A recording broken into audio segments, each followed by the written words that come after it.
इस वीडियो में मैं आपको बताऊंगा कि केतु कुंडली के विभिन्न भावों में क्या फल देता है। आप कैसे जानें कि आपकी कुंडली में केतु अच्छा है या बुरा।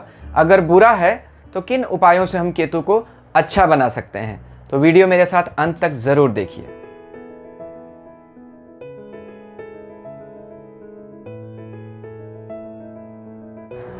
ओम नमः शिवाय। मैं अंशुमान अपने चैनल में आप सभी मित्रों का स्वागत करता हूं। कृपया हमारे चैनल को सब्सक्राइब कीजिए और सब्सक्रिप्शन बटन के साथ लगी घंटी को ज़रूर दबा दीजिए। ज्योतिष में केतु को बड़ा अद्भुत ग्रह कहा गया, इतना अद्भुत कि इसे मुक्ति यानी मोक्ष का भी कारक कहा गया।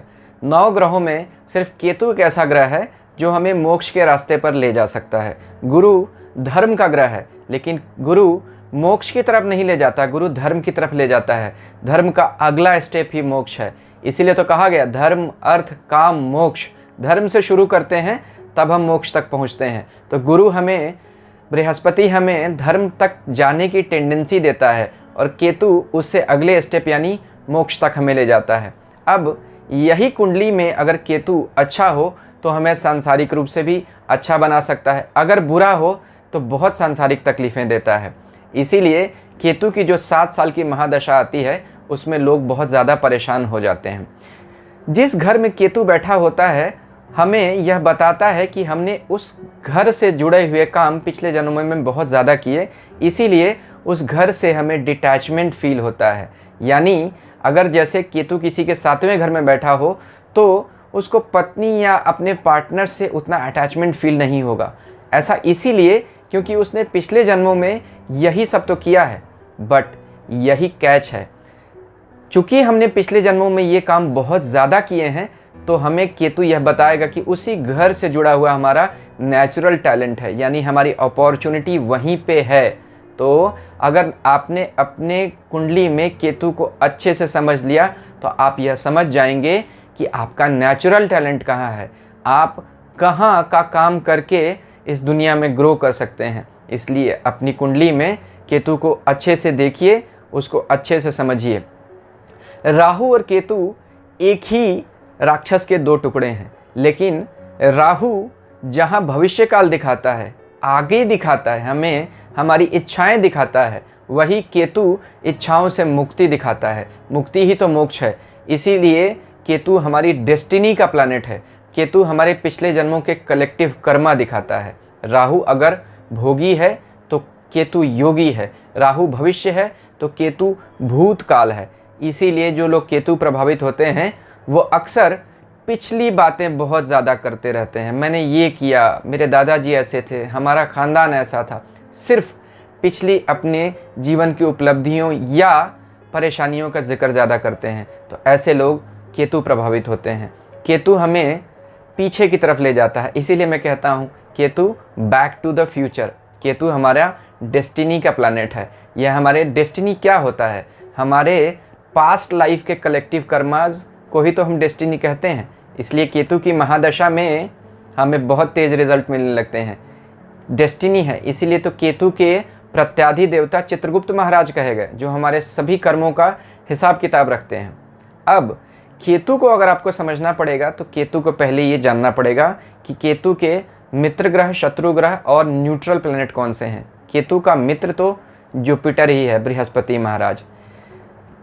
न्यूट्रल प्लैनेट शनि, बुध और शुक्र हैं। वहीं शत्रु ग्रह केतु के सूर्य और चंद्रमा है। मित्र मंगल भी है, लेकिन गुरु और मंगल की राशियों में बैठकर केतु उच्च का और अपने घर का तो हो जाता है, लेकिन मंगल के साथ बैठा हुआ केतु बड़ा खतरनाक हो जाता है। इसलिए केतु का सबसे अच्छा रिजल्ट तो अगर वो गुरु के साथ हो या गुरु की दृष्टि हो तभी मिलेगा। मंगल के साथ बैठा हुआ केतु ज्वालामुखी योग या पिशाच योग भी बनाता है, इसलिए यह अनडिज़ायरेबल है। अब राहु और केतु, मैं हमेशा कहता हूँ एक ही राक्षस के भगवान विष्णु ने 2 हिस्से कर दिए सुदर्शन चक्र से। राहु सर बन गया, केतु धड़ बन गया। तो Rahu Ketu made from each other हैं, मेड फॉर ईच अदर नहीं है। राहु यानी माया को पार करके ही केतु यानी मोक्ष तक पहुंचा जा सकता है।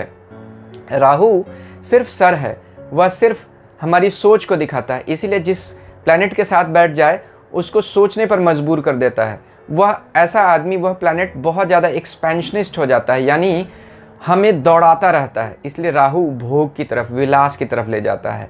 वहीं केतु सिर्फ धड़ है, इसके पास सोचने के लिए सर नहीं है। जिस भी प्लैनेट के साथ बैठ जाएगा उसको भी सोचने से विहीन कर देगा। यानी जो प्लैनेट केतु के साथ बैठ जाएगा या तो वह बिल्कुल सोचेगा नहीं, या उसे केतु को अपने साथ ही लेकर चलना पड़ेगा, क्योंकि इसके पास सर नहीं है। केतु का हाथ पकड़ के उसको लेकर चलना पड़ेगा। जैसे मान लीजिए किसी का बुध के साथ केतु है, या तो ऐसे लोग बिल्कुल बुद्धि से विहीन हो जाएंगे, डम्ब हो जाएंगे, या केतु उसके अंदर के लैटेंट टैलेंट को, यानी नेचुरल टैलेंट को बुध को जगा देगा। बुध का नेचुरल टैलेंट क्या है?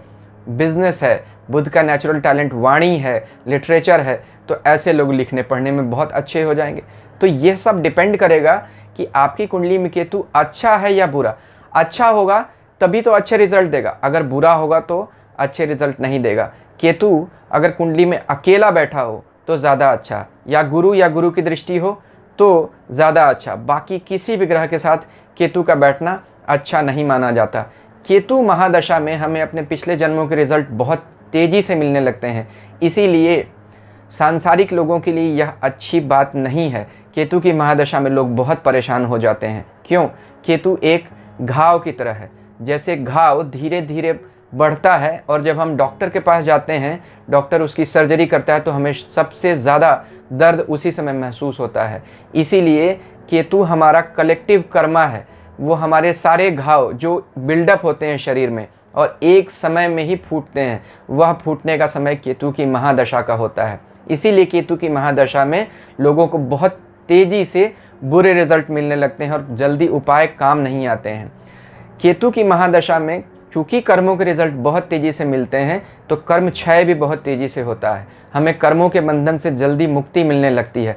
इसलिए इस दशा का योगी और महात्मा बहुत बेताबी से इंतज़ार करते हैं, क्योंकि उनको अपने पुराने जन्मों के कर्मों से मुक्त होने का समय तेज़ी से मिलने लगता है। They can work out there past life karmas very quickly.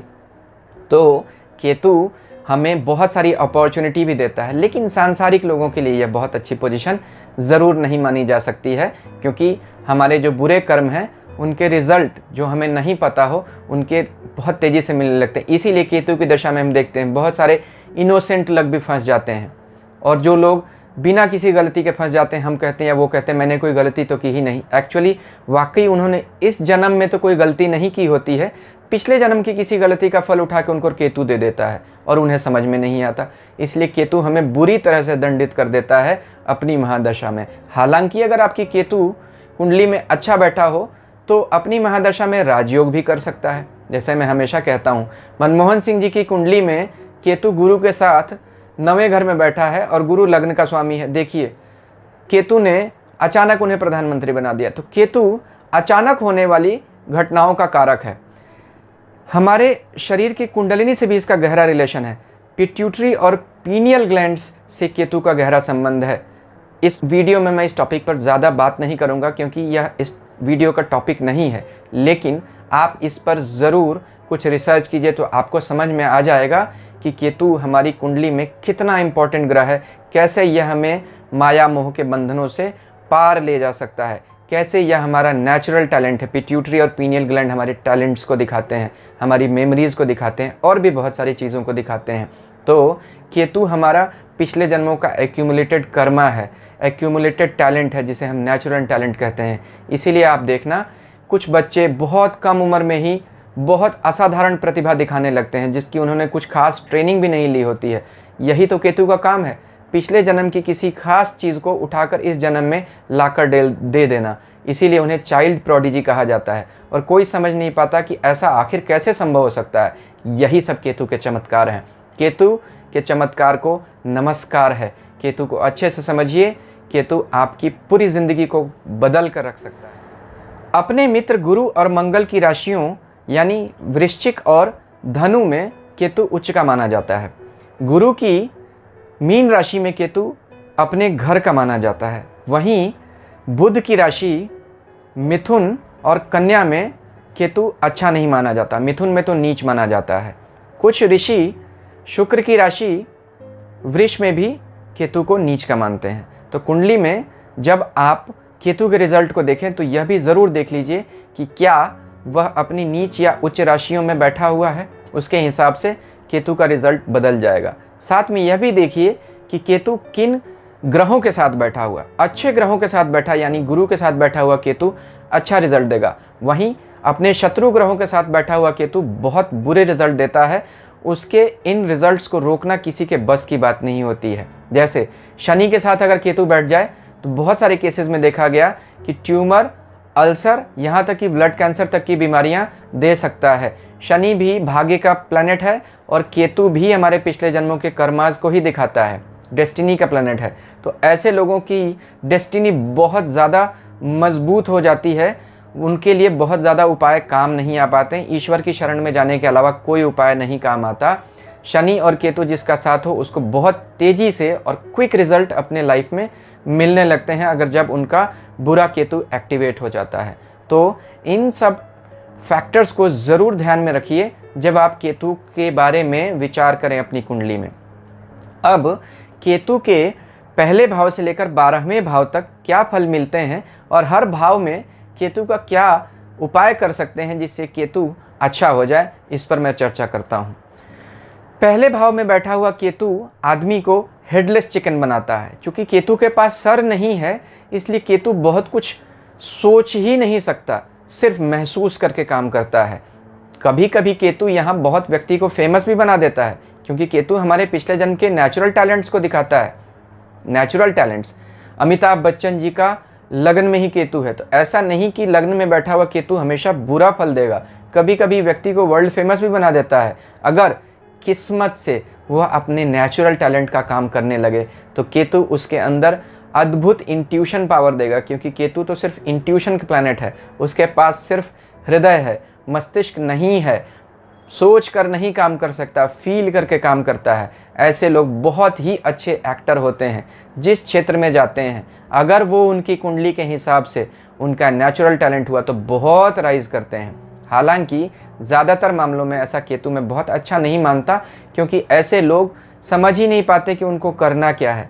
कभी कुछ काम करते रहते हैं और या तो अंडर कॉन्फिडेंट हो जाते हैं या ओवर कॉन्फिडेंट हो जाते हैं, किसी की बात भी नहीं सुनते। इसलिए पहले घर का बैठा हुआ केतु आदमी को डायरेक्शन लेस भी बना देता है। ऐसे लोगों को हमेशा अपनी लाइफ का पर्पस ढूंढने की कोशिश करनी चाहिए। अगर उन्हें अपनी ज़िंदगी का पर्पस समझ में आ गया तो फिर तो वो बहुत राइज करेंगे। अगर यहाँ का केतु आपको बुरा रिजल्ट दे रहा हो तो किसी भी मंदिर में 43 डेज तक नारियल का दान दें या केसर का तिलक लगाएं और दूध का भी दान दे सकते हैं। ऐसा केतु अच्छा देने पर आए तो बहुत अच्छा रिजल्ट देगा, नहीं तो व्यक्ति जीवन भर कंफ्यूज रहेगा कि उसको करना क्या है। दूसरे घर में बैठा हुआ केतु आदमी को पैसे से जुड़ी हुई तकलीफ़ें देता है।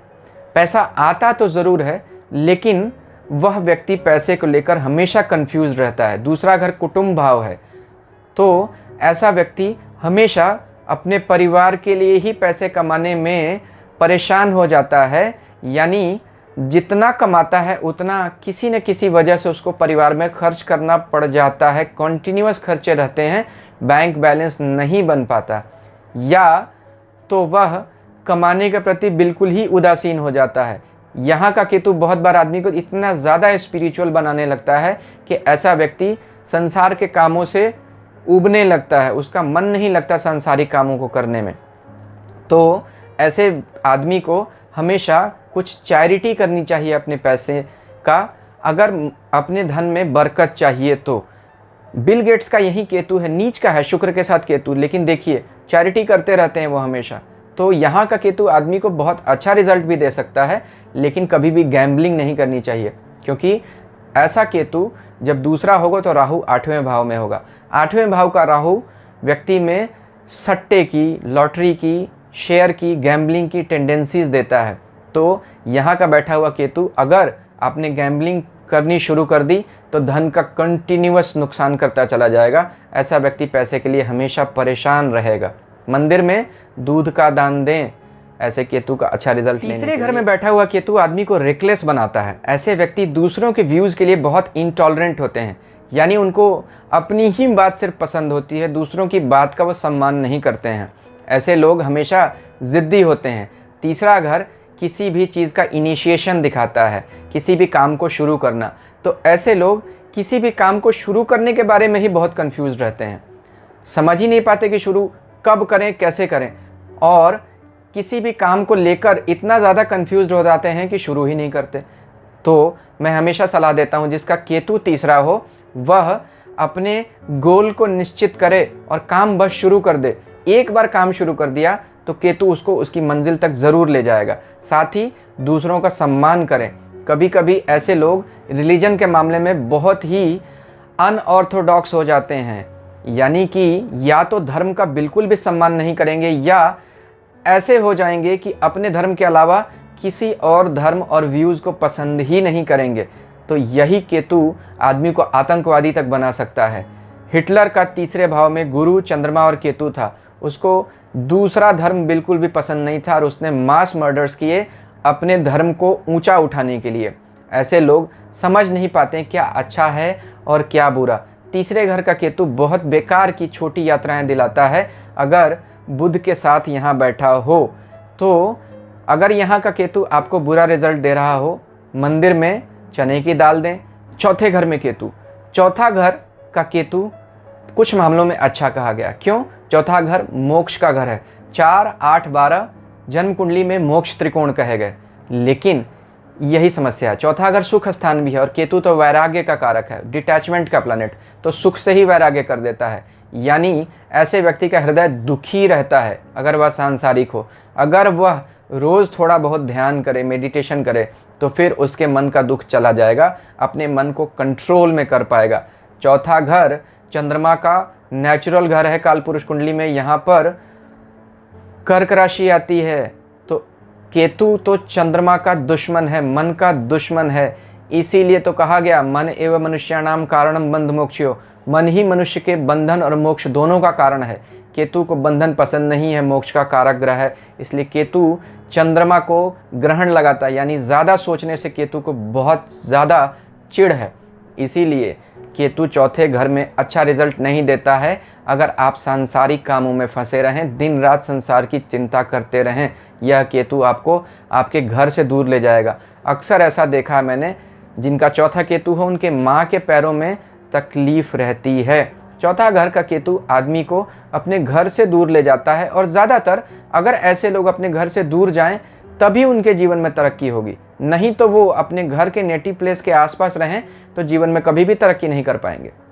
अगर चौथा घर का केतु आपको बुरा रिजल्ट दे रहा हो तो मंदिर में चने की दाल और केलों का दान दें, यानी बृहस्पति को मजबूत करें। बृहस्पति यहाँ उच्च होता है, इसलिए बृहस्पति को मजबूत करेंगे तो केतु अच्छा रिजल्ट देता जाएगा।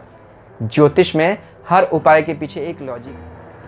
पांचवें घर में केतु को अच्छा कहा गया कुछ मामलों में, जैसे कि यह पांचवें घर के नेचुरल टैलेंट को बढ़ा देता है। पांचवा घर एंटरटेनमेंट, इष्ट देवता, मंत्र, पूजा पाठ और बहुत सारी अच्छी चीज़ों का कारक है। विद्या बुद्धि भी पांचवें घर से ही देखते हैं।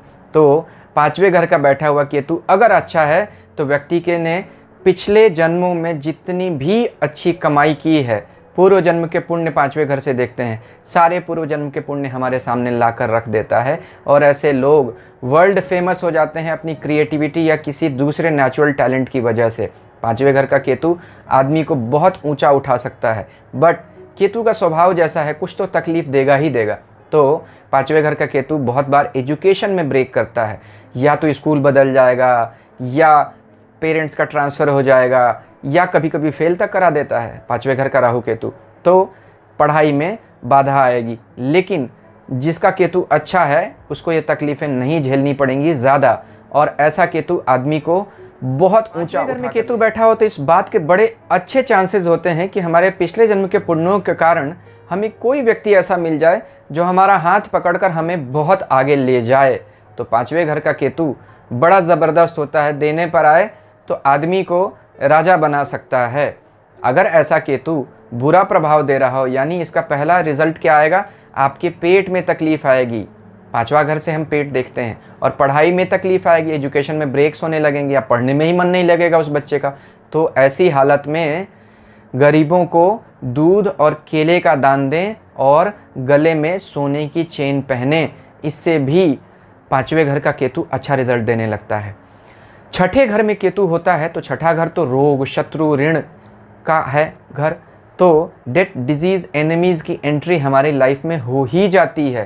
केतु और सारे पाप ग्रह छठे घर में अच्छे माने गए, लेकिन केतु बंधन का घर है, केतु उलझन का ग्रह है।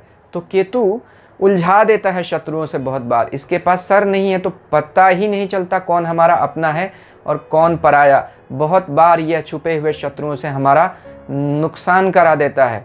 हालांकि केतु अगर अच्छा हो तो उसको कोई शत्रु परेशान नहीं कर पाएंगे, शत्रु का नाश भी करता है छठा केतु। अगर छठा केतु अच्छा बैठा हुआ है तो शरीर में बीमारी नहीं आएगी। अगर ज़रा भी यहाँ का केतु खराब हुआ या किसी बुरे ग्रह के साथ बैठा तो उस ग्रह से जुड़ा हुआ कारकत्व समाप्त कर देगा, उसी ग्रह से जुड़ी हुई बीमारियां शरीर में घुस जाएंगी। केतु चूंकि स्लो डेवलपमेंट करता है और एक ही बार में रिजल्ट देता है, इसलिए छठे घर में बैठा हुआ केतु बीमारी को धीरे धीरे शरीर के अंदर पनपाता रहता है और एकदम से सामने लाकर खड़ा कर देता है। जितने तरह के अल्सर होते हैं, जितने तरह के कैंसर होते हैं, जितने तरह के फोड़े फुंसी जो हमारे शरीर में धीरे धीरे टॉक्सिसिटी के कारण बढ़ते हैं, वह सब केतु के कारण होते हैं। इसीलिए केतु आर्थराइटिस जो बहुत लंबे समय में जाकर शरीर में डेवलप होता है, और अल्सर और जितनी भी तरह की गूढ़ बीमारियां हैं जो बहुत देर से पता चलती हैं, उन सब का कारक केतु है। तो छठे घर में बैठा हुआ केतु हमें कभी कभी ऐसी बहुत बुरी बीमारियां देने लगता है। यहाँ का केतु अगर आपको यह सब डिजीज़ देने लगे तो कुत्ते को पालें और कुत्तों को रोटी खिलाएं, यह केतु का बहुत बढ़िया उपाय होता है। सातवें घर में केतु, सातवां घर लाइफ पार्टनर का घर है, पत्नी का घर है, बिजनेस पार्टनर्स का घर है। सातवें घर में जब केतु बैठ जाता है तो आदमी डिटैच्ड हो जाता है इन्हीं लोगों से। ऐसे लोग पार्टनरशिप्स को पसंद नहीं करते।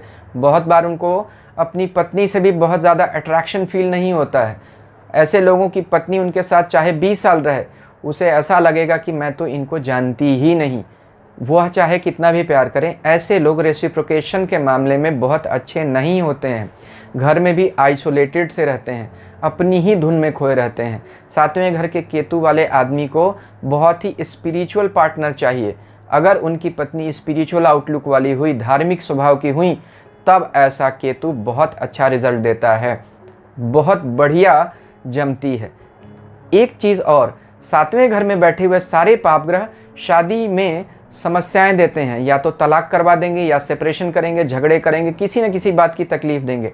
सातवें घर में अगर केतु बैठा हो तो एक जगह शादी बहुत एडवांस स्टेज में बात चली जाती है, फिर वहाँ बात टूट जाती है। अगर ऐसा हो तो ठीक है, नहीं हुआ तो फिर जो शादी हो जाती है केतु उसमें तलाक दे देता है। तो सातवें घर के केतु से बचकर रहना चाहिए। सातवें घर में अगर केतु बुरा रिजल्ट दे रहा हो, शुक्र को मजबूत बनाइए, यानी देवी की आराधना कीजिए, या गाय के कच्चे दूध से कभी कभी नहा लिया कीजिए, इससे भी शुक्र मजबूत होता है। तो ऐसा केतु पत्नी की सेहत को भी खराब करता है। पत्नी की सेहत खराब हो रही हो तो शुक्र को मजबूत बनाएं, तो यहाँ का केतु भी अच्छा रिजल्ट देगा। आठवां घर केतु को बहुत पसंद है, क्योंकि आठवां घर मिस्ट्री का घर है। आठवें घर को कुआं कहा गया, कुएं से क्या निकलेगा किसी को पता नहीं होता। आठवां घर मोक्ष त्रिकोण का कुंडली में दूसरा घर है। 4, 8, 12 मोक्ष त्रिकोण होते हैं। तो आठवां घर में काल पुरुष की कुंडली में वृश्चिक राशि आती है, जहाँ केतु उच्च का हो जाता है। इसलिए केतु यहाँ पर बहुत अच्छा महसूस करता है।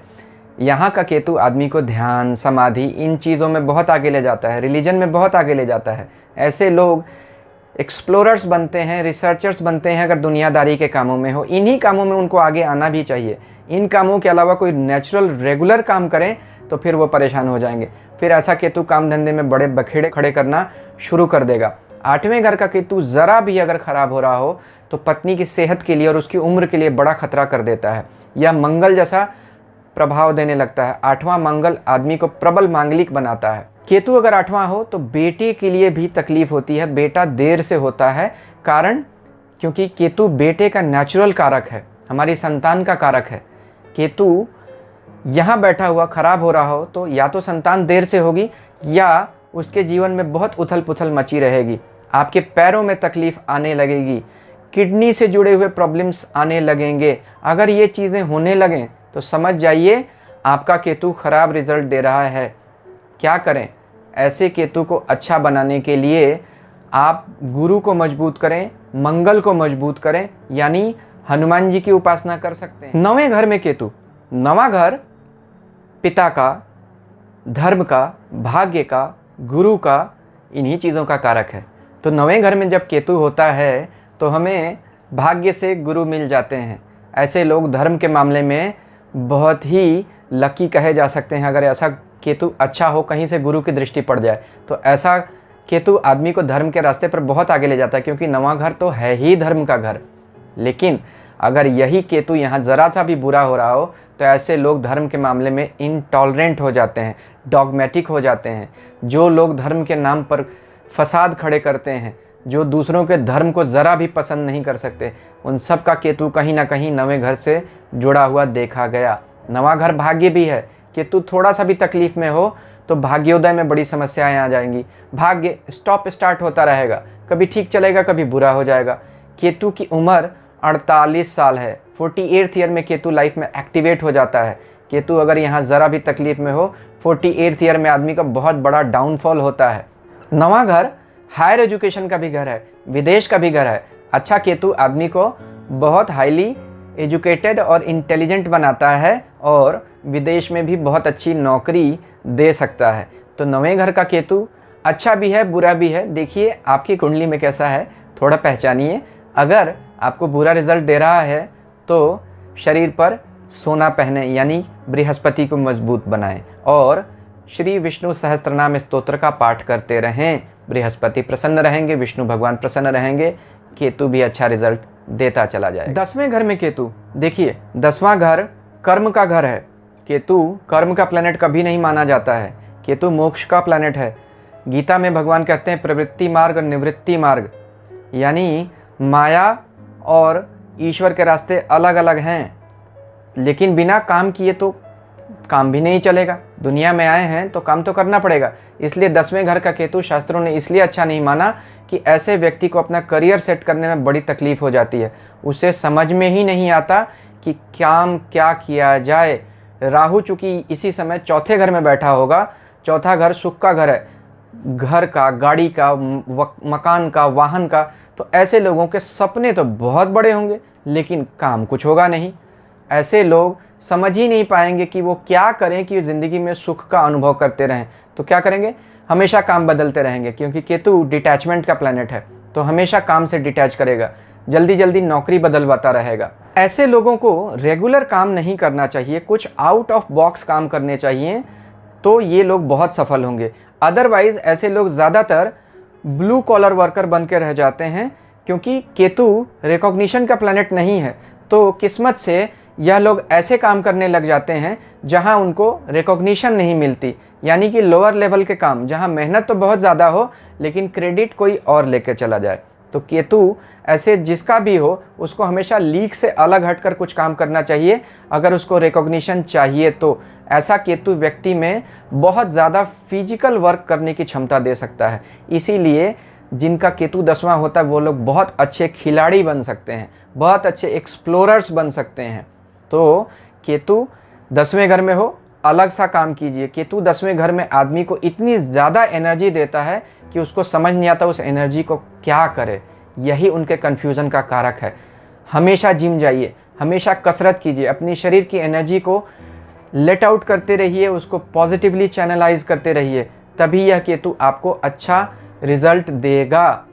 अगर यहाँ केतु आपको तकलीफ़ दे रहा है और करियर संबंधी बहुत सारी तकलीफ़ें आ रही हैं, तो सूर्य को मजबूत बनाइए जो 10वें घर का कारक है, यानी दूध मिलाकर सूर्य को रोज़ जल का अर्घ्य दें तो केतु अच्छा रिजल्ट देगा।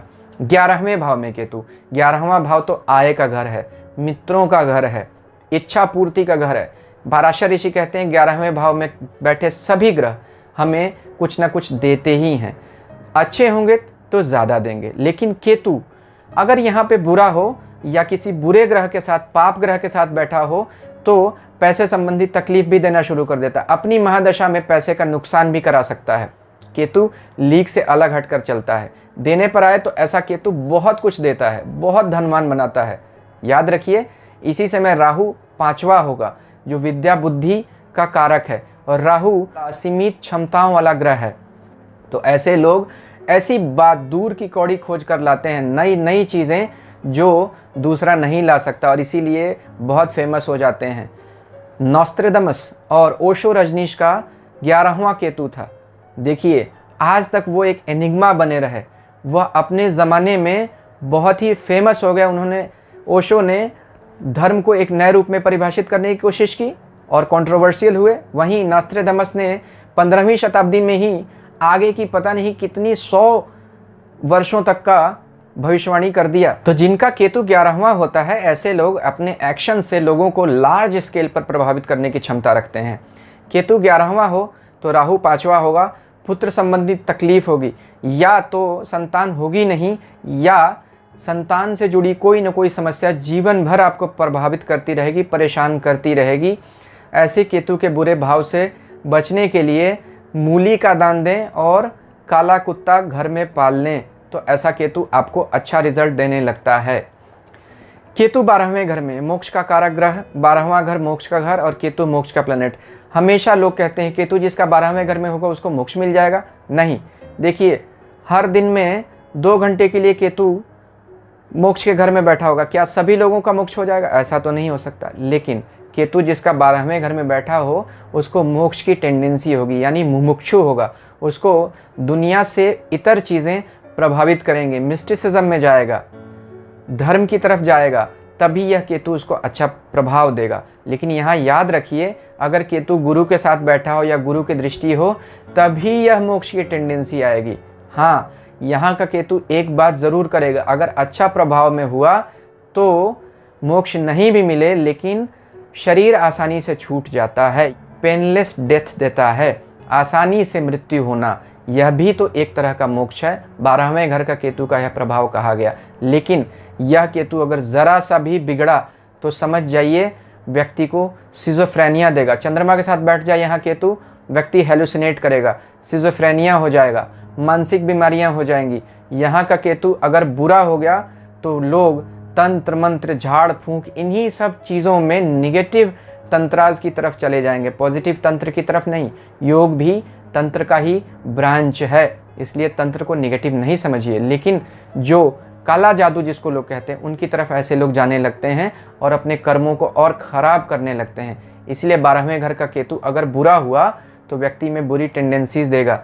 अगर यहाँ का बैठा हुआ केतु बुरे ग्रहों के साथ हो या बुरी ग्रहों की दृष्टि उन पर हो तो देखिए बहुत भयंकर मृत्यु देता है। ब्रूस ली और श्रीमती इंदिरा गांधी का 12वें घर में केतु था, देखिए उनकी वायलेंट डेथ हुई थी। इसलिए 12वें घर का केतु हमेशा मोक्ष नहीं देता।